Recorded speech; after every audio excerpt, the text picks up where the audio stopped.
Wow, that's an interesting conversation. And, you know, that reminded me of a fun fact. Currently, there are more women in academia across the globe than men. So that's an interesting trend. And another trend is that women are entering into new businesses and new areas. Generally, we women are a little risk averse, more risk averse than men. Because by nature, we're trying to make sure that we will survive and for the survival of our offspring. So that's how I understand it. But enough of that. If you want to meet some of those wonderful women, PhDs, masters, professors, all of them are fascinatingly interesting. I am inviting you to have a 10-minute break to stretch your legs, to get some caffeine in your body, and then we will kick off with our last panel in a few minutes. Thank you so much. Please, while we are presenting, think about the questions, either note them or remember, and please ask us at the panel. We would love to hear them and answer to them, but we will not make it like questions after every talk. We will make it in the way of asking questions in the Q&A. I hope that's fine with everyone. So here we have a nice little collage of different logos from Big Tech. I personally didn't know how Blue Origin logo looks like. Now I know, so I learned something today too. Thank you, Ayaz. And the first talk comes from myself. Okay, there is also a challenge of controlling the slides here, but I'll try my best. Good. So this will be awkward. I'll be looking back and at you, and the sound levels will change, but please bear with me. So I'm Adnan. Some of you might know me, some of you don't. I'm happy to connect and socialize after the event. I'll stick around. Please come say hi if you're interested. I will make this short account of my career trajectory so far, the interesting subset of it anyway, and I gave it a poetic name, from swimming pool to ocean, meaning the swim. The same opinion. I'd be very happy would someone tell me these things early on in my career. That's why I'm very eager to share this with you and the others. But please be open-minded as much as you want. Where you don't, it's fine. So it's up to you whether you want to take it or not. But again, I own what I'm saying, so I'm happy to argue about it to death afterwards.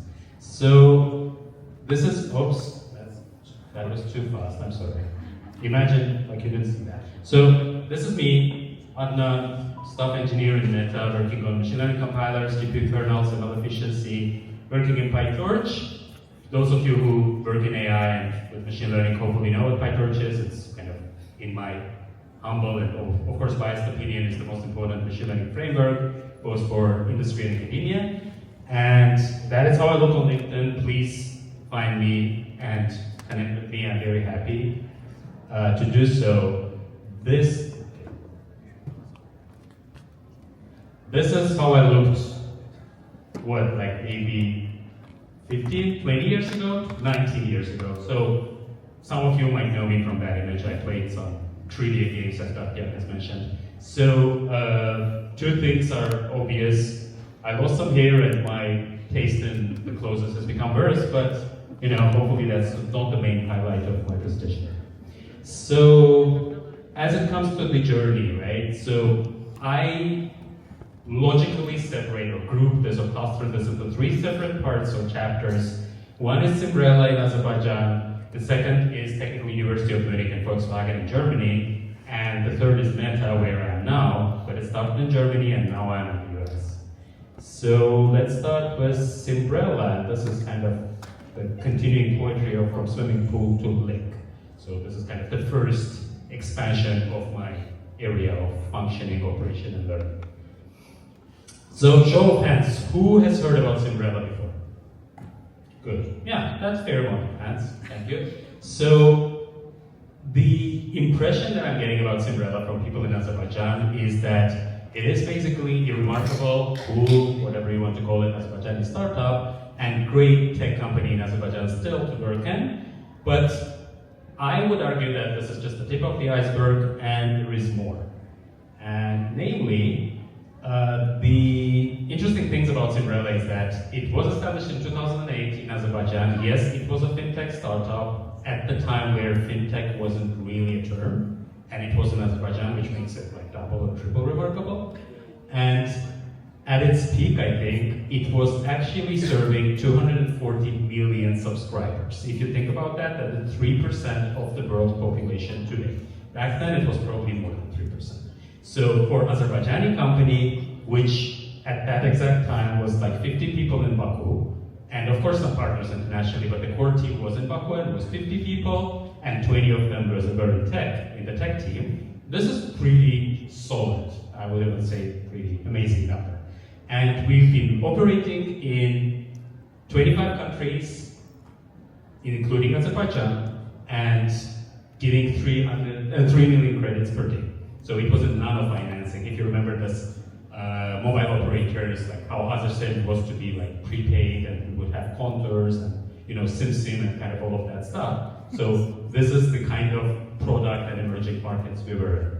And interestingly enough, we also had our own R&D and platform and operations, so we didn't add somebody else's product like many other companies, at least at that time in Azerbaijan, would do, the tech companies. We would actually develop our product from scratch and had patents and had developed our platform and made our own operations in the operators we were working. So after every chapter, I will continue with a few takeaways, and I don't remember them by heart, so I'll have to do this first still. First one is, these takeaways are about Simbrella, right? So first one is that one shouldn't hesitate to be bold and dream big.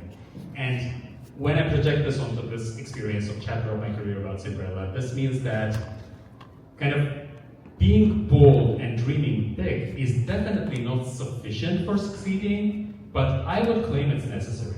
And this is exactly what happened back then when a few people tried something in Azersel in 2006, if I remember correctly, and it just exploded. And then we weren't just, okay, this works great in Azersel, let's go back in our comfort zone and just, cut the coupons, earn a lot of money, go and have a good life, right? No, there was a big ambition of actually scaling this up, going to international markets, going to other operators in Azerbaijan, which was very hard at that time because some companies were pretty territorial about the solutions that were implemented. We went to other markets such as Georgia and Ukraine and some others in the region, Kazakhstan and Uzbekistan. And this was this vision of being bold and dreaming big. So I think I need to be a bit faster because I have 15 minutes after. So strong team and people are really important, and one should grow oneself and help others grow. Simbrella, those 50 people that reached to 240 million users. This is tremendous amount of users per person, right? If you divide, I cannot do math that quickly in my head, but it's still a big number. So people was basically everything. Of course, we had our product and patents and partner network and all of that good intangible stuff. Somebody was talking about intangible assets, right? Yes. What's your name again? Fikret. So Fikret was talking about intangible. So there was a lot of intangible stuff being created in the process, but this was all created by people. And I've seen remarkable people growing. I grew myself and I helped others growing, and this all wouldn't be possible without this growth journey of myself and others. Oops. Okay. And the last one is swim with big fishes. I think it's pretty kind of clear, especially in the context of what I told just now. One should, again, this is my opinion, there is a saying that if you're playing chess, the way to play better is to play with somebody who plays better than you, with a stronger opponent. In business here, I think the example is go to wild markets, compete with stronger companies, and become stronger in the process. So this is the swim with big fishes part. This is Simbrella. At some point in Simbrella, when I was a CTO, for example, for about 2 years, around end of 2015, I got a bit bored with all the organizational and political stuff, and my engineering DNA was pretty suffocated, and I thought, okay, I could do something better. And at the same time, I got hyped about the new developments on machine learning and AI, started doing courses, hacking some code, and then I thought, okay, I need to go and do a degree. Not a PhD, mind you, just master's degree. Because I never did a degree in computer science. By the time I did my bachelor's I graduated in 2004 in Azerbaijan from Baku State University. At that time, there was no computer science. Computer science appeared in 2001. That is why, even though I loved all things computers since I was, I don't know, a young kid. I couldn't do that. And that's why this was one of the, unclosed doors for me. So I thought, okay, I need to go and do masters. And I started by applying to some top US universities. Of course, after many years in Cinderella, feeling really good about myself and achievements and everything, for me it was, of course, I'll go to Stanford and do my master's, and they will happily have me, and then I'll have a hard time picking between Stanford and CMU and Georgia Tech after they all accept me. So little did I know that I got 5 rejections straight after 5 applications, doing happily like a couple of months before that. So after about a week of depression, I went on and did further research and ended up in this beautiful school, Technical University of Munich, which had a lot of advantages. Well, I would go into those for the sake of time right now because we don't have much time. But yeah, it's a great school. It's number 14 school last year in Times Higher Education in computer science. Pretty respectable, but it's also great because it's very, very flexible in terms of what you can do with your degree. It is called Informatik, which is computer science in German, and it's English. The education is in English, but you can build your curriculum however you want. And I built it around machine learning, deep learning, non-ML, artificial intelligence, robotics, so most AI-related fields. Computer vision, NLP, natural language processing. And then I did my master thesis in Volkswagen with the Machine Learning Research Lab, stayed there as a research engineer for about 4 years. My main 2 areas of, let's say, impact and influence work in Machine Learning Research Lab at Volkswagen was owning the computational infrastructure of the lab, hence tinkering with clusters of GPUs and making it easy for the researchers who don't know how to SSH into a host and how to spawn a Docker container. Just through one single window, just submit their experiment and then wait for a day and get very interesting results and publish a paper, or in reality iterate 1,000 times and then publish a paper about that. So that was the computational infrastructure, and then bridging the gap between research and the industry. So, because we did pretty bleeding edge research in Volkswagen Machine Learning Research Lab, I was the only research engineer. Everybody else was either a PhD student or a postdoc. And one of my roles was kind of to bridge the gap between this bleeding edge reinforcement learning, optimal control, deep generative models, variational SLAM, all of those very interesting bleeding edge research in machine learning, and pretty down-to-earth requirements of industrial applications at Volkswagen. Autonomous driving, intelligent plant control, intelligent car parts, and so on. So it was pretty fascinating stuff. And before we go to the third and concluding chapter, a couple of takeaways here. So one is, it's kind of a cliche, but I think it's still worth mentioning, is that one should give up. And at any point in life, I think when I'm looking back, I think there was something to be proud of. At the same time, it didn't seem like that. There was always something daunting about the situation. Well, I think the wisdom here is that one shouldn't give up and one should just adapt to the new situation and continue and go on. And that helped me, although kind of with some frustration, but at the end helped me pivoting from the US schools that I was rejected from to the European. And the second one is knowing the theory, right? It helps, actually. So many actually young people which would talk to me and ask, okay, you did this, how should we do this? We went to work, we found a job, should we just go and work? I would recommend to actually go and do some kind of study and do it in the environment, which is much bigger than where we are when we are in Azerbaijan. So in my experience, this was going to Munich and spending about 2 years of just studying, building network, building my mental map, diving into different areas of research and industrial application while studying and making it a part of my degree. And then with this, both formally, this piece of paper that people were talking about in the first panel, and a lot of knowledge that I acquired because I was genuinely curious about it, I feel I was much more prepared to actually go and tackle those problems in industry. So knowing the theory helps, and the last thing is pay attention to cultural intelligence. So Some people would claim, including myself, that the world is very homogeneous now, knowing English is enough, and everything is in English, and Wikipedia is there, and ChatGPT and all of that. But when you're in Germany, again, in my experience here, knowing German actually helps, and knowing Germans helps either. So when you're in industry working in a German company like Volkswagen, which is a hardcore German company, or just spending time with your coworkers or having friends or in an academic environment, knowing the ways of the culture that you're like operating and learning, growing, working, it helps. There is this thinking about, like, I think it's, I don't remember who said that. There was a saying in marketing, think global, act local. I think it kind of aligns well with this culture intelligence piece. Okay, Meta.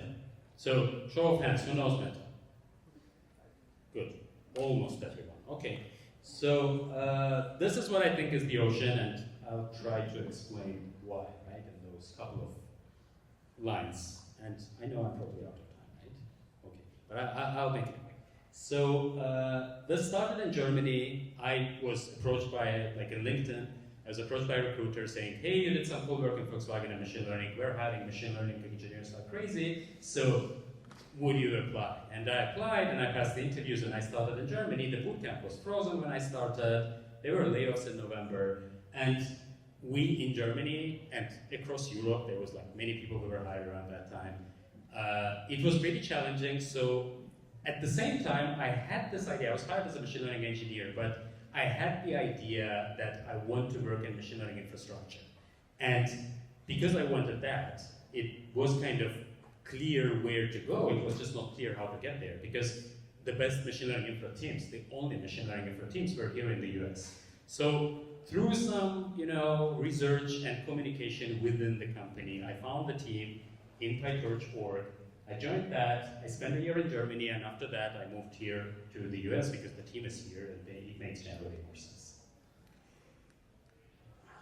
Currently, I'm a staff engineer in PyTorch, working on ML accelerations. These are a bunch of technical details, ML compilers, as in PyTorch 2, Triton, AI template, GPU kernels, NVIDIA AMD GPUs, Triton compiler, like model level optimization end to end.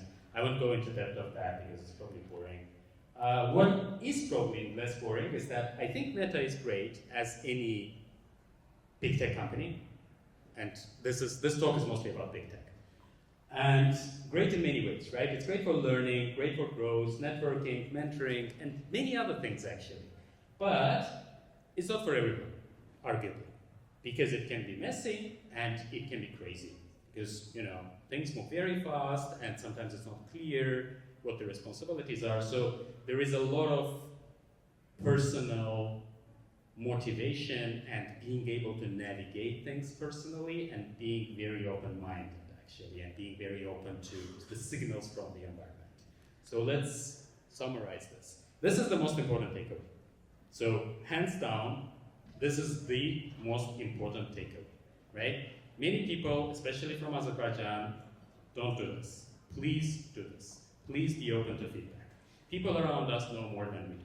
They know more than we do. They can do more than we do. They are actually willing to teach us being better. So please listen to them. Please be open to feedback. This helped. I was 38 when I started in Meta. Arguably, I was pretty experienced. But it's amazing how much I've learned by being open to feedback from others. Go for your passion and get good at it, right? So picking an area that you're passionate about is very important, because things will not always go well. And when they don't, the passion is what will help you to get through the obstacles. But getting good at it is really important. So don't just be passionate about it. Grow and learn and be better and become better. Networking is very important. I hope everybody knows that. And let's not just stop at this for the sake of time. This is very contradictory. I know that. Okay, I'm like 1 minute. Okay, thank you very much. Yes. 30 minutes of the whole thing. Oh, okay, good. But we have 2 speakers and okay. Well, yeah, this is very controversial. maybe don't consider a PhD, maybe consider work in big tech, right? Again, happy to discuss it offline and in the panel if you want. Couple of things that are important for big tech. So what is really like big tech is different about, this is where I'll stop because we don't have much time left. But yeah, these are the things. Please look into them right now for like 10 seconds, and then I'll pass the floor to my colleague, Ayaz. Thank you very much.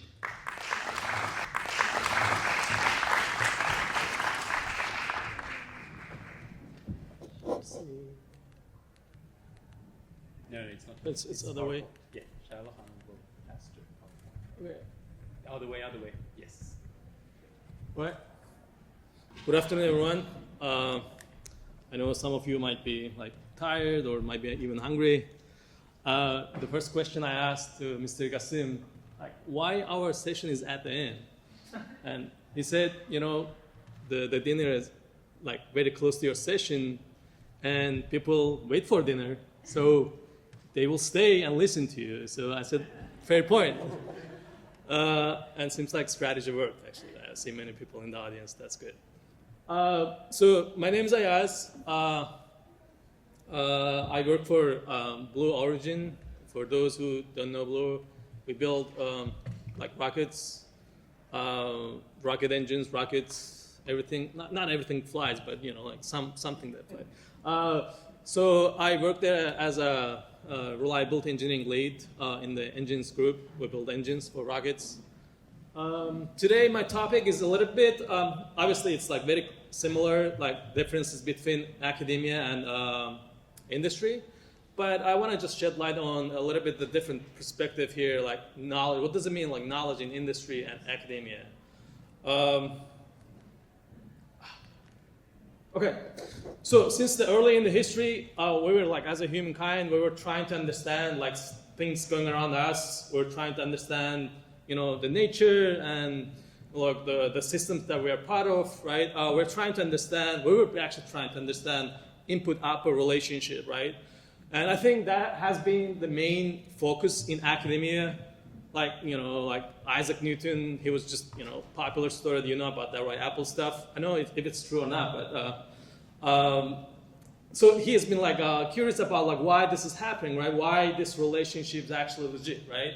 So academia, in my opinion, has been focusing on this input and output relationship, trying to understand the world around us, right? What we did, actually, then engineering started to evolve.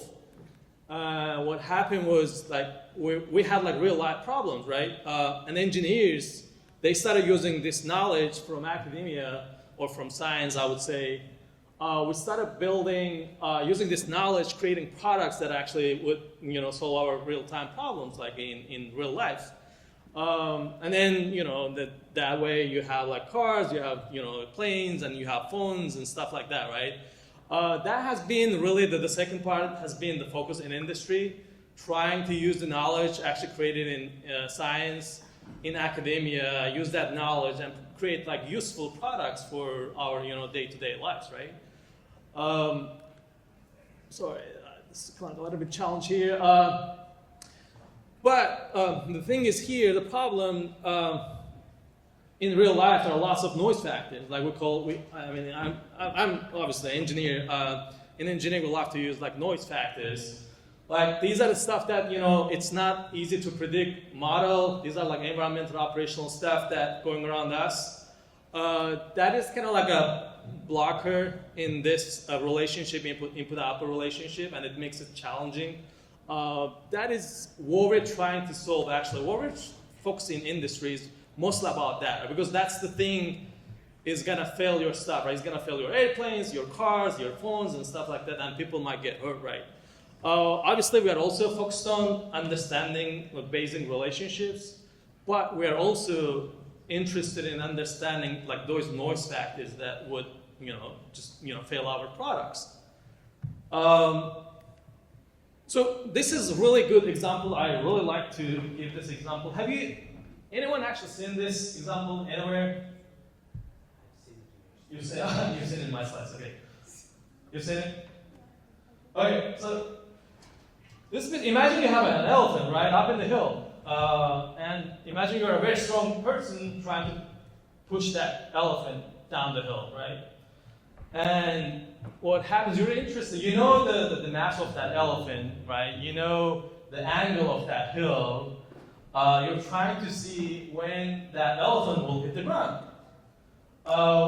What's happening here, the key assumptions that you make here, let's assume that elephant is perfect sphere, let's assume that it's like uniform density and all this stuff, right? I might be biased, like I did my master's, but in academia, we like to use these assumptions, right? We like to try to simplify problems that we could, build some models, useful models out of it, right? But again, in industry, it doesn't work like this. If you build your airplane with these assumptions, it's gonna go down, right? So then people will get hurt. Sorry. Go back. Yeah. And there are like different other constraints in industry where you have to work around. Like we have like resource availability, manufacturability, and then we have cost. That's actually a big part of our kind of like a domain. You can build product, but it's not cost optimized, then you won't sell them and you won't make profits. So it's not a useful product in industry.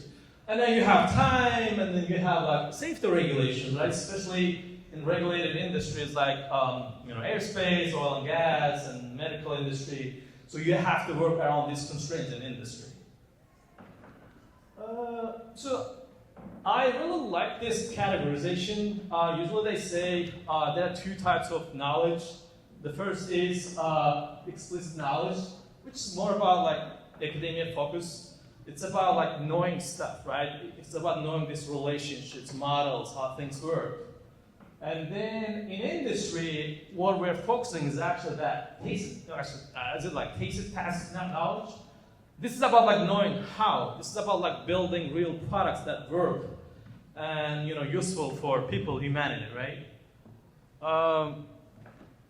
Okay, so my point here that is actually,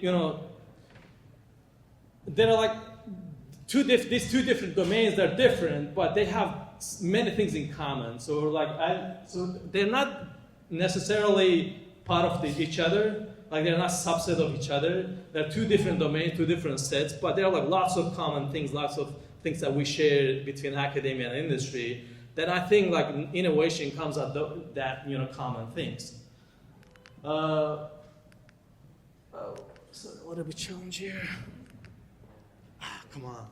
All right, sorry, go back. All right, a few examples here, right? They call it a water engine. I don't know why they still call it a water engine. There's not such thing as a water engine. It's like usually it is hydrogen fuel cell battery powered engines that Toyota has been trying to build their cars. Anyone knows actually when the first Mirai Toyota fuel cell car came out? The first one. It was like 2014, like 10 years ago. And this year, I think Toyota sold only like a few hundred cars, like Mirai. So like, not that knowledge wasn't known to us, like the theory behind is very well like determined and clear, but building a useful product is challenging. So that's why they've been still trying to build car like fuel cell battery cars, but they're not successful yet, and it's been like 10 years. And there's another company called Nikola. Have anyone heard about Nikola?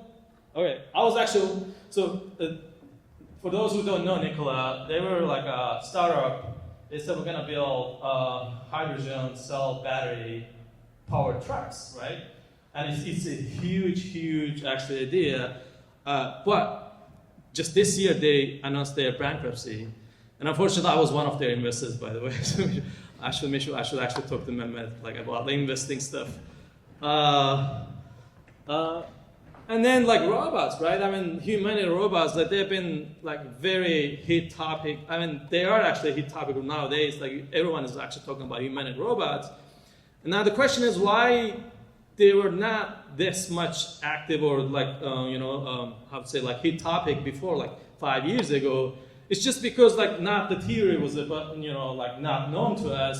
We've been like kind of like define that theory behind like humanoid robots. But again, like just trying to code, like robots, they have so many different, the actions, right? So many different degrees of actions. So just trying to code stuff out, it's really challenging, and they're like, controller mechanisms are really challenging, and you can't really code them out, right? You can't really code like many hundreds of different actions in a robot. That's why that with the new AI, because AI can actually adjust, the codes and stuff, so new human robots, they can learn from our actions, from our motions. So that's why human robots are, nowadays like hit topic, right? And then on the right side, like autonomous cars, right? Again, the theory behind was known to us for so many years, but we're still struggling to build a useful product in industry. By the way, I'm also an investor of robotaxis like Tesla. This time I got it right. So they're doing good. Sorry, I went back. Come on. Right. So I found that while researching this topic, I found this the article. They were talking about who is submitting patents, who is writing all these academic articles in different journals, right? They did a huge research like this, and what was interesting to me is if you could see on the top, like academia, like almost writing 70% of all articles in journals, and only patents, whereas like patents written by academia or submitted by academia, it's only like 2.3%. Like that means like academia has been focusing on like explicit knowledge, like trying to, write articles, write models, and announce their models to the world and say, hey, this is how it works, but we don't exactly know like how it is applicable in industry, right? But whereas if you see like in industry where it says like only 15% of articles has been was written by industry, but in the flip side, almost like 85% of total patents submitted in the world was done by industry. So this shows that industry has been focusing on trying to build like real products and patents, whereas like academia have been really focusing on writing stuff, like writing articles, and about like knowing how, about the knowledge of all these models, in academia, right? Yeah. By the way, this one, collaboration.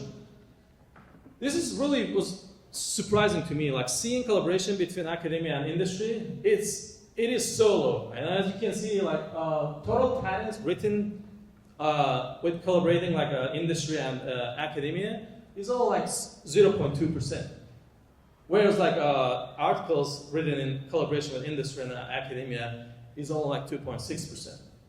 Like that means like academia and industry, they are not really working together, right, to build stuff. They're not collaborating enough. Yeah.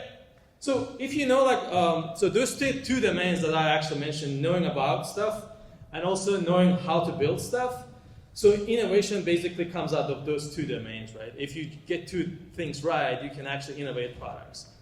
There are like lots of differences. I'm not going to talk about those, but I think there's like opportunity here to work together, and like there's so many different opportunities for that could be known as like a win-win to both domains. And I know like Akhundov was talking about like funding, right? So, and private sector has much resources that academia does. So we could academia could use that, like opportunity from private sectors. And then like access to real world data. And I told that like in academia, you don't get to see like real world challenges. You don't get to see like, you don't have that labs, right? That private sector does. So you could actually, with the collaboration, you could,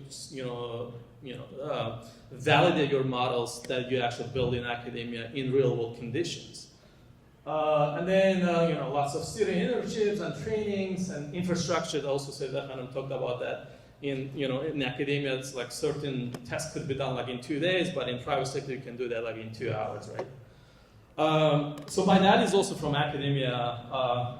We've been like having these discussions for so many years. Like he's in the traffic safety engineering field. So when we have this conversation with him, he always says, private sector don't know what they're doing, and look at the traffic in Azerbaijan and blah blah. I was like, Dad, most of those people actually were your students, right? I was like, oh no, just they don't know what they're doing. And I think it's a big challenge in Azerbaijan too, and I think in oil and gas industry it worked real well because like most of the people from academia used to work for private sector. But with this evolving, like industry we have, like machinery, medical, I think still there's a huge opportunity there. Or there's no need to reinvent the wheel, right? So we could just collaborate and build products, useful products together. I think that's all for my talk today. Thank you for listening. I need to pass the stage to Ilknur.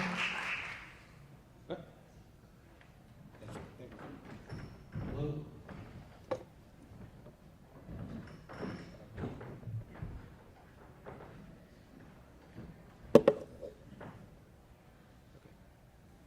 Where's the thing? Can you do the slideshow, please? Enable the slideshow. Top right. Thank you. Hi everyone. This is the last talk of the session, so thank you all for being here. I'm going to talk to you about big tech and how big tech is actually less technical than you might think. So,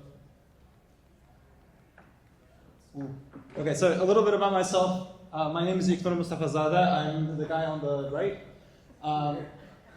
I'm previously an intern twice at NVIDIA, 2021 and 2024. And I'll be returning as a senior architect to NVIDIA once I'm done with my PhD. So I'm here to talk to you about big tech. Hopefully. Okay. You just stand there. Okay, yeah. So when people talk about big tech, they usually have a couple of things that come to mind. The main thing that everyone usually thinks when they talk about big tech is something along the lines of FANG companies. So something like FANG, right? Facebook, Apple, Amazon, Netflix, Google, right? And this changes over time, right? You have people including Meta, NVIDIA, OpenAI, people saying Tesla, Microsoft, and so on, right? So the title of FANG, or the companies and the acronyms of FANG, change over time. And what initially started out as an acronym to describe a bunch of companies who were performing well in the stock exchange, right? Ended up sort of becoming synonymous with great engineering, super smart people, and so on, right? And there's some merit to that as well. However, even though the companies keep changing, I didn't do that. Even though the companies keep changing, the one thing that usually stays the same is the prestige that comes with a lot of these big tech companies, right?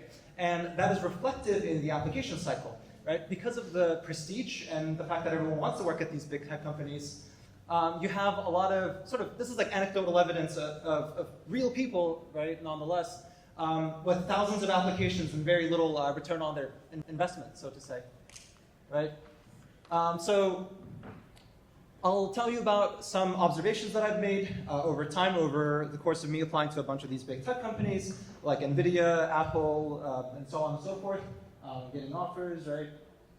And what I've been doing sort of differently. And this leads to the first set of observations that I've kind of made.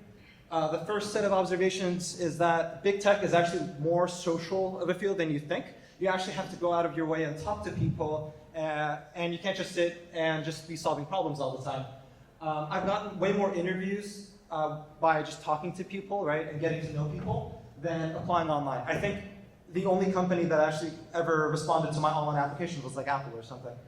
And I've gotten way more interviews like outside of concert halls and like bars, weirdly enough, to like Bose, the audio company.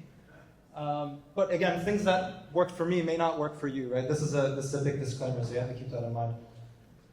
All right, so the alternative that I have, and this actually came up in, I think, in the Femi Grants talk as well. The finding people and cold DMing has been what kind of worked for me, and I'll tell you sort of what I've been doing, right? The key thing here is that you don't want to sort of send it to everybody. You want to find people in your field, like engineers and hiring managers in your field, and send your message out to them. And the more specialized your contacts are, the better sort of chances that you have, right? What you do is you send out a super short, concise message, usually a sentence or two, and you want to sort of sound human, right? You don't really, like, I'm not going to open like a ChatGPT message right? It's super discouraging. You don't need to overthink these messages, right? Just super simple. I'll show you a couple of examples. I hope the text is clear. If not, I'll sort of dub it along the way. But this is a certain cold DM that I sent out. Hi, blank. I was wondering if the blank team, like specific team, takes any summer interns. And then I introduce myself a little bit, right? I'm a doctoral student working on this, and this, right? Super simple, very brief, and this usually works. And if you usually send out messages like this, you might get a response like this, right? Hire freeze. So this is fine. Like people usually, like these kinds of things happen, right? People do hiring freezes, people just don't reply, people miss your message in your inbox. This is fine. I reached out, I think like 6 months later or something, and I say, oh, do you have any updates on the hiring freeze? And they say, have you used Cutlass before? Cutlass is like a technology that in my field. And so he started sort of interviewing me in the chat, which led to like a real interview and then an offer, right? So this was literally all it took, right? This is super simple. And this works with other companies as well, right? So this is, for example, like AMD, right? One message, like one introductory sentence, right? One sort of like, here's what I do that relates to you. Here's what I do, like here's why you should care, essentially, right? And then this sort of ended up getting an interview, right? In comparison, here's my online applications, right? 58 rejections and 1 active, and that's the one that I got through my LinkedIn message. So these are this has sort of been the case for me, right? So I've been more on the favor of like cold DMing people, even though it got sort of mixed results during the earlier panels. But again, things that work for me may not work for you, and vice versa. But you might say, Ilknur, in your previous email or in your previous message, you said you were previously a DL intern at NVIDIA, right? So if you already had the position, that just makes it easier, right? If you, that you already, how'd you do that, right? So this will lead me to the weirdest or the funniest story, or the funniest way that I actually got an internship. So there used to be, back in the day, there used to be on Facebook a group dedicated to sharing like memes and jokes about like programming, right? People would just go on there, make jokes. It was a very like non-serious kind of group chat or a group. So I thought it'd be really funny if I posted my resume there and I asked people to roast my resume, right? And this was totally meant as like just a joke, like that you wouldn't necessarily do something like this. This ended up getting a lot of responses of people either making jokes out of it and actual advice, right? So these were some of the comments that I got, and this is exactly what I was expecting, right? Nothing super serious, but this post ended up blowing up so much that this ended up reaching a recruiter, right? So a recruiter reached out because he was also in the same group chat or in the same group or the Facebook group, asking me when I'm graduating, what type of jobs I'm looking for, and so on, right? And this led to my second sort of, this led to my first internship, rather, right? So super random, right? And so this leads me to asking you, right? How much of the application process itself is luck, right? How much of this is just given to you, and how much of it is based on your skills, right? And the answer is, it depends. Even though the fact that the recruiter saw my email, or the fact that maybe I found the perfect job for me at the time, even though that was based on luck, you still have to be at a position where you can capitalize on whatever chances come your way, right? So I wouldn't have been considered lucky if I did not have the same skill set, right? I could have just had an empty resume, and it could have just been passed over, right? This is totally sort of, this type of stuff happens all the time, right? The application process to a lot of these big tech companies are not a meritocracy. There's a lot of luck involved. There's a lot of giving out references, right? A lot of things like that. So these kinds of things happen, and the important thing that you should sort of take out of this is the fact that sort of being on social media, like having a LinkedIn profile, having like a GitHub profile, right? These things really matter. And first you have to be, put yourself out there, right? You can't be a shut-in. So, okay, great, you got the interview.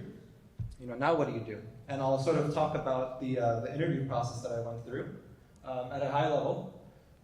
The interview cycle for a lot of these big tech companies are sort of well documented, right? You can sort of, this process has sort of been beat to death on the internet. You can find a lot of information on this. Usually some sort of technical interviews, a couple of behavioral interviews, some coding challenges, right? And so on. And the application cycle specifically is very company dependent. They can ask you sort of these like coding challenges, or they can ask you more open-ended questions. The only thing you can do, and this is for everyone or anyone who wants to sort of get into big tech as like a programmer or an engineer, is to just absorb any and all information that you can, right? It's sort of a brute force answer, but that's sort of what you have to do. You have to be ready. And the only real sort of advice that I can give you here is that if you are going to interview for these companies, knowing your basics and fundamentals are way more important than knowing like top of the line or like state of the art sort of models or algorithms and whatnot. As someone who has failed to answer both kinds of questions, it is way more embarrassing to fail to answer a basic question, right? Not a super like complex, like flashy question. So, proceed with caution, right? So, this is something that I usually do. This is like a little tactic that I do. I'll take the requirements list, and then for every bullet point in the requirements list, I'll write down sort of answers, right, that will satisfy each one of these requirements. And you should sort of derive these from your resume. And once you have these, you should sort of start weaving them into your answers as you're being asked questions like, tell me about yourself, right? Tell me a little bit about yourself. Like, they don't really care. They want to know if you have these requirements, right? That's the sort of the important thing. So that's like a little tactic that I use. If they ask you like, what's your background, right? You start talking about these bullet points, not your background, right? If that makes sense. So one thing that I like to really focus on, and this sort of goes back to the social side of things, is that I think the part that most people overlook is the behavioral part. And I don't mean the behavioral question as in like, where do you see yourself in 5 years? The real behavioral exam or test for a lot of these technical companies are a lot more implicit, right? They don't really tell you this, and you can't really like, it's not easy to market, so you don't really hear about this a lot on the internet. But for example, the real behavioral, in my opinion, the real behavioral exam takes part as part of the technical interview. The ability to ask good questions, the ability to receive feedback, right? And Adnan was talking about this also.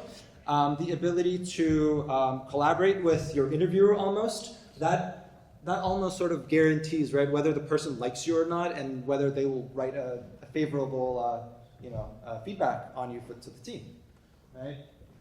And in my opinion, this is like equally as important as being really good at like technical work, right? When I was at NVIDIA, my colleagues were all PhDs from like MIT, Georgia Tech, Duke University, right? It's very, or like ex-engineers from like Apple, right?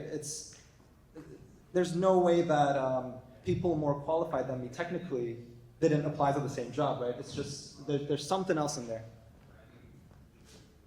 I also included this list, or this interview series on the interview process and intro to behavioral interview, which I think is actually really important, really useful actually. So if you can get your hands on these slides, I'd advise you to take a look at them as well. So that sort of got me to my job, and I was a GPU performance intern, and I'll be joining as the same thing, so GPU architect, right? So those are some nerdy things that I did, very cool. And once you're at the job, or once you're at the internship, right, the second part of your sort of vetting process begins. If you're an intern, the process is not really over yet. You have to ask good questions, learn a lot from everyone around you, right? And work hard, because you don't have the full-time offer yet. You only have an internship. Or even if you're a junior, or even if you're a senior. This goes for everyone, I think. You have to sort of ramp up fast and ask a lot of questions. And talking to people is how you get to do that, right? Everyone there, like everyone was saying before me, everyone there is like much smarter than you are, so you really have to use it while you can. So this also leads me to the second set of observations. A lot of things that people think you're successful is contingent on, rather. They don't really matter much, or as much as you think, right? Job requirements are really flexible. Right? It doesn't really matter if you don't know XYZ technology, or if you don't have like ABC years of experience. Usually, it doesn't matter as much as you think. Or like I'm not, for example, when I went to NVIDIA the first time, I think I had like a 2.9 GPA out of 4. And again, when I went back, all of my colleagues were from like MIT, Georgia Tech, right? Like my school name, Drexel, did not get me anywhere, which is fine.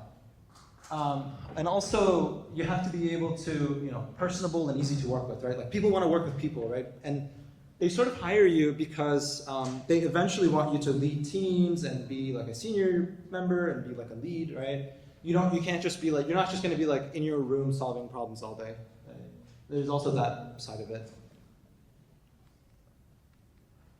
All right, so, and also the last sort of set of advice that I'll give is you have to take whatever you can get. If you're working at smaller companies, that's fine. Your job and your work is not any less or any more important than people that work at big tech. Right? You can still be at small companies doing really cool work.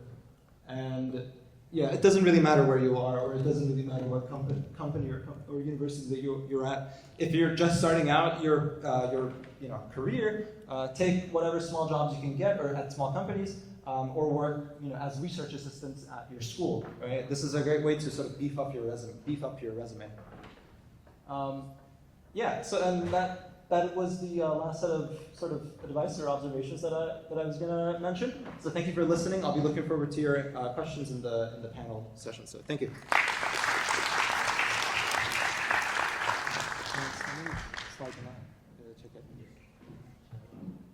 Adnan Bey'in ilk slaydına çevirerdiniz de o hamının sifəti olan slaydı. Hama şəkil olan. Oh, sorry. That's cool. My real side is coming. We can do the rest of it. Song. Oh, okay. So, thank you folks for listening. We try to optimize globally, meaning that we try to disambiguate the stuff that is in different presentations so that we kind of cover as much territory as we can without being repetitive. We would love to get questions from the audience. We have improvised questions if you don't have some, but we would love to get some from you. So who is the most courageous one to ask the first one? Murad, please. Thank you. There is one microphone, right? Could anyone help with that? Yeah, I think so. No, it's not fine. Yeah, thank you. And whom you want to ask? Either all of us or someone. Hello, my name is Murad. I have a question for Adnan. To start off, you achieved a lot of corporate success now you at time. What about the AI boom stood out to you that you decided to continue education, get more education, more skills, and then actually reach a career from an AI point of view? For example, say in 20 years there's a different boom. I as a person will be in the industry for 20 years at that point. What should stand out to you about the newness, about the new trend, that kind of gives you the confidence that, yeah, let's drop everything and we try to go full force on this new idea? So just to make sure I understand, the question is, why did I get hired by machine learning and AI? That is the question, right? Well, because it's cool. So far, at the time, it was like 2015, I've been a software engineer for 12, 13 years, and I did something that I was pretty proud of, scaling to tens of millions of users, thousands of requests per second, which is like laughable compared to the scale that I'm currently working with, but still was very cool at that time. And one kind of trait of software engineering that I knew at the time was that if you want to tell computers, computer systems, or whatever, what to do, you need to write a very precise and very specific instruction in the form of a software program, in the form of code of what the machine should do, right?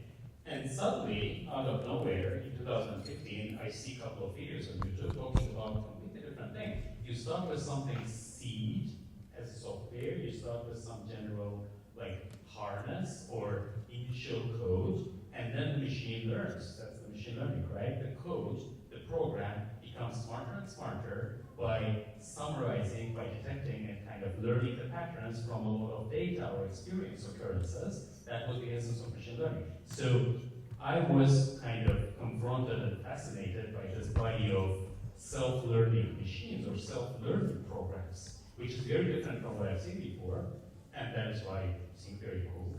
And there were other reasons too. There were some, family reasons to go and experience more global environment. There were some reasons of not staying in the company I'm in because I'm not realizing my kind of DNA of engineering and the best in me. And of course, the startup destination. Does that answer your question? Great, thank you.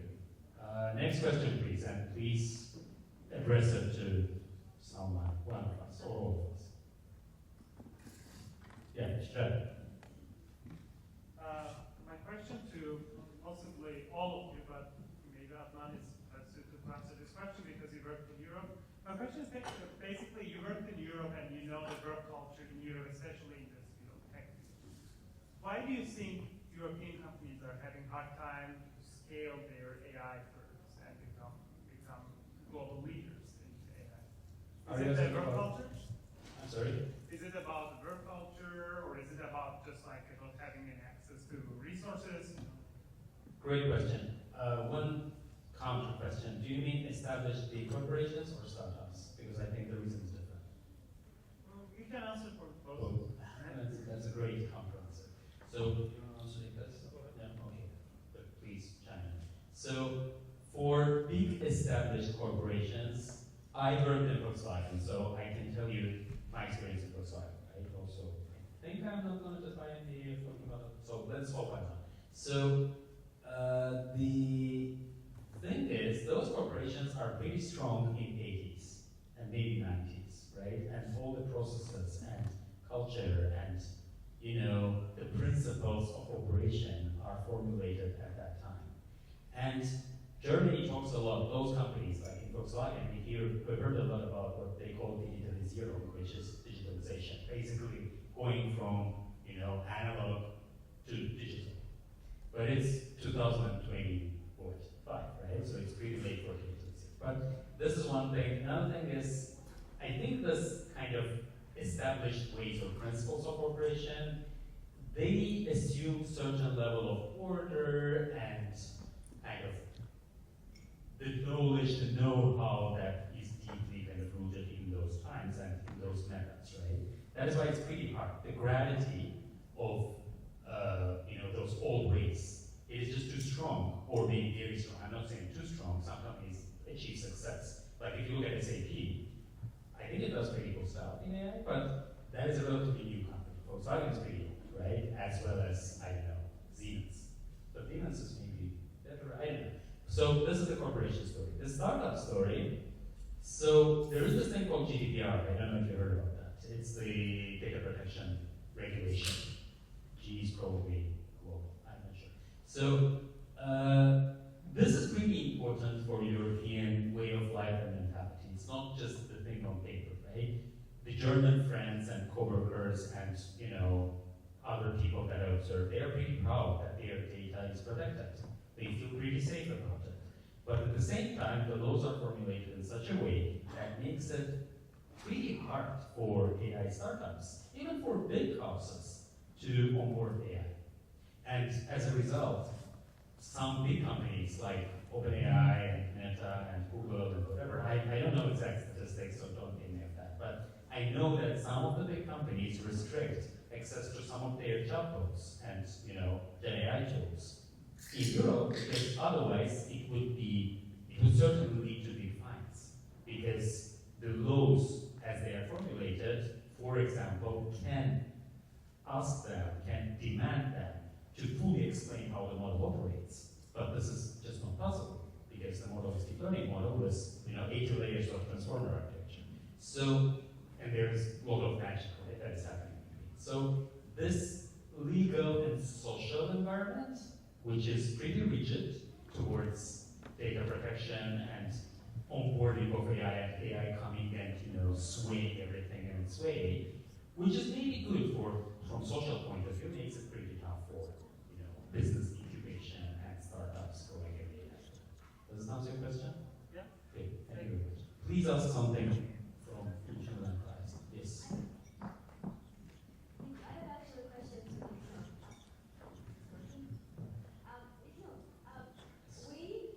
Many of us, I think, would agree with me that so far we've lived with this notion that software engineering or engineering in general is for introverts. So you don't really have to go and put yourself out there, and you don't have to be a really, gregarious person. So that's why the law schools and all are for folks who don't like math. Yes. And now you're saying, no, you have to have soft skills. Yes. Especially with the advent of generative AI. Would it be fair to conclude that soft skills are pretty much our hope, even when it comes to, technical skills such as yours? So thank you. That's a great question. We make this joke with some friends that it's over for introverts and you have to kind of get out there and talk to people. But it's sort of you don't. It's sort of you can totally balance it, but there's two ways to answer this question. I think in a lot of ways when you talk to seniors or more sort of established engineers in the field and how they will deal with Gen AI, what they'll say is like, oh, like AI replaced like 90% of my skills, but then make the other 10% like 10 times more valuable, or like 100 times more valuable, right?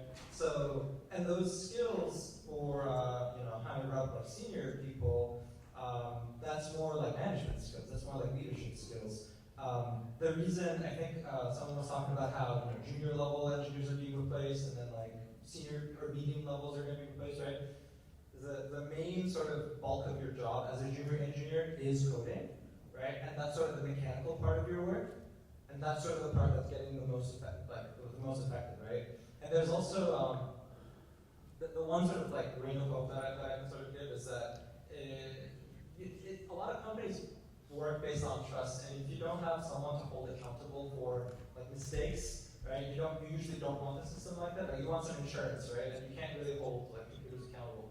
Right? So you still need people, more or less. But it's definitely getting to a point where like coding skills specific, like very mechanical coding skills are not as valuable. But I think it's going to be a while before that replacement happens. How about that? It's just a point of question. I'm at that very school.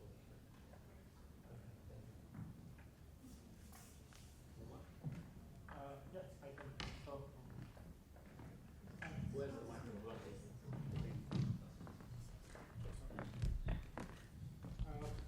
My question also is about the AI and the interview preparation, right? And right now, what is the challenge for hiring managers, whoever using AI, right, lifetime, and you are also senior, okay, probably you have been in some interview process with your director or managers to that. What is the challenge? How you differentiate that they are using AI, and how is the way you find out that? So it is pretty. It has been like a sort of like a hot topic that people will make people will have like ATS is like automated like screening like programs, right? Are super notorious in the technical like application process, which is why you have like thousands of applicants and like 10 responses, right? And these kinds of like automation systems will happen always. I feel like unfortunately, and AI is like one step above that, right? And I know people that will use AI to like enhance their resume, right? If you have like well, it's interesting. If you have like an AI or a system that's going to judge your sort of resume, you can sort of reverse engineer what it's trying to like look for, right? So people will optimize their resumes with AI. People will do like really shady things, like they'll put like ignore all other candidates, hire this one in like white text in their resume, and I've seen like people do this actually. I'm not gonna say if it works or not, but it like people sort of use it from both ends. I think from your point of view, like you won't notice it. I think like it's not, you won't really notice it, but A lot of time when the interview on the video. oh, during the video. That's the point. I haven't noticed. Do you have a? I haven't noticed many uses of it during the interview process. I guess. So I know, I cannot give you details, but I know that some companies are implementing like no filter policies for interview. So one example, for example, is that when I'm an interviewer and you're an interviewee, I will see your background being blurred, and I will ask you to turn it off before you start. And also some companies, again no details, is they have added specific questions to the to interview feedback that the interviewers write, asking whether the interviewers suspect that the candidate used external assistance. So this is definitely getting as input to the decision-making process when it comes to vetting the applicants, right? So, and you mentioned, I think you mentioned candidates are enhancing their resumes, right? What I'm saying that yes, people use AI, and then they make their text even more beautiful and their resumes even more detailed, and then they increase from 3 pages to 5 pages of resume. Please don't do that. One thing that I can tell you, please squeeze your resume to 1 page, because I don't write that software, so I don't know. And since I haven't seen that code, but I have a very strong reason to believe that resumes bigger than 1 page can often get automatically rejected, however good they are. So please squeeze it to 1 page. And if you think that you can't, I can tell you that very successful and very spectacular vice presidents and C-level people in big tech companies have 1-page resumes. And if they can, then probably you can. Thank you. Yeah. And next question. One more question? What? Yeah. I watched the startup school video. Can you use the microphone? I can.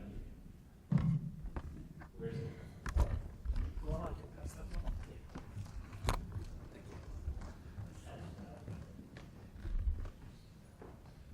So Y Combinator had a startup school a few weeks ago, and they invited Elon Musk there to talk. One big advice he gave to all the engineers was curb your ego, so limit your ego and be as helpful as you can to other people around you. Now, this is actually a question for all of you guys. How do you make sure your ego is always managed, especially as you're gigantic people where you stick on them, we have some emotions and stuff. And secondly, specifically to Adnan, having had some success before, essentially down leveling, becoming a researcher in Volkswagen, how did you manage this task for yourself? Because you were used to managing many people, and now suddenly you're being managed for a while.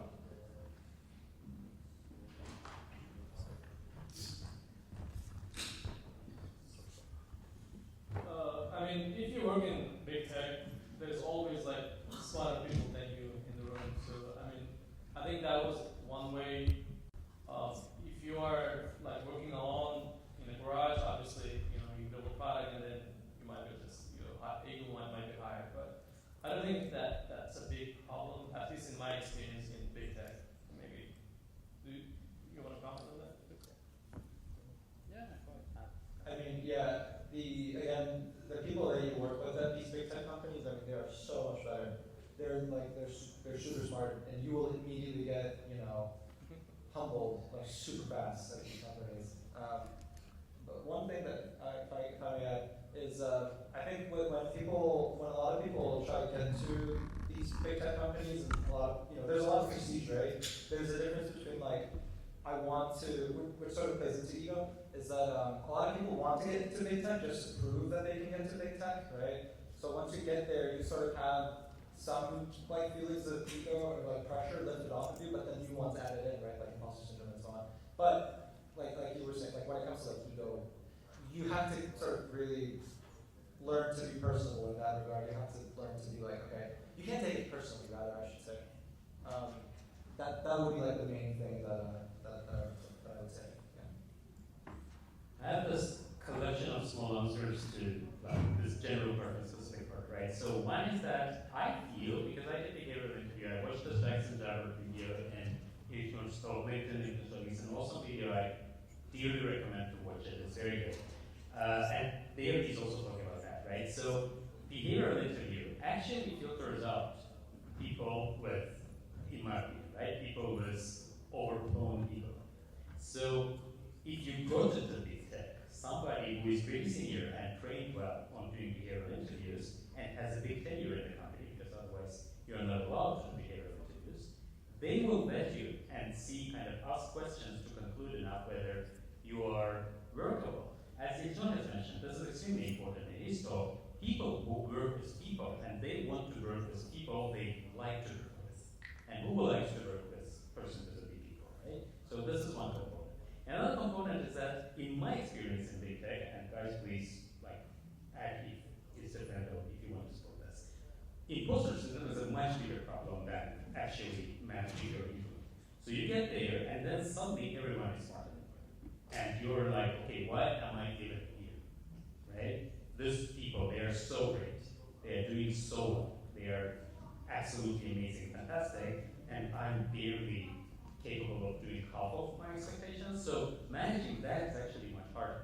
So that's why I feel we normally end up being on a different spectrum. Maybe this is related to this behavioral interview kind of filtering out and preferring somehow people who are more sensitive, susceptible to things like imposter syndrome, but I feel like it's generally not an issue. Now, the last general thing is that, you want to kick us off? No. Okay. The last general thing, you're very kind. So, last general thing before I come to the specific part briefly is that, what was the last general thing? Okay. So, yes, in, one thing that I think is worth mentioning, although it's not directly related to your question, is that ego can be considered bad. Like when you're talking about big ego, it's not really bad, right? But then being too humble in some wrong ways can also be deleterious in tech, especially in big tech. Why? Because there are people, a lot of talented people, who would genuinely believe that doing good work is enough. It's not. Especially in a big company where the resources are limited and there are so many smart people. You need to make your work visible. And making your work visible means telling others about it. And telling is kind of in the same direction as big ego, but in a healthy way, right?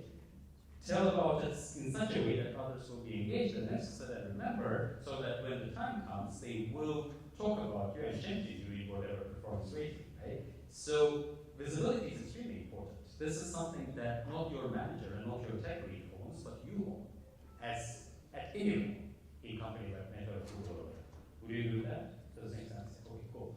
So the last part is why, how I did that, right? So, or how I managed this transition from being a CTO, managing the whole bunch of 20 people, and then suddenly I got into somebody that's being managed, like IC. So there are many examples of actually people going from directors managing 500 people to ICs because they want to do IC work, they get bored and kind of feel that it's not the best use of their passion and resource of being in management role, because as much as you grow, this becomes more mundane, more like non-tech. And so this is one answer. The other answer is that CTO in Azerbaijani company, whether it's Singrel or not, is not the pinnacle of the world, right? It is a good thing. It is very educational. It is even something to be proud of. But again, going back to the theme of my talk of going from pool to ocean, before Cinderella it was swimming pool, but Cinderella was kind of a lake. It was very cool. We were serving a lot of subscribers. We had really cool product, great people, but it was like a lake. And then we have the sea and the ocean, right? So being a CTO in the lake is not the same thing as being an IC in the sea, let alone the ocean. So I think one should also make the environment that you are taking the role X into account, not just the role X itself. Does that make sense? Okay, cool. We're done? Yeah? Okay. Thank you very much, everyone.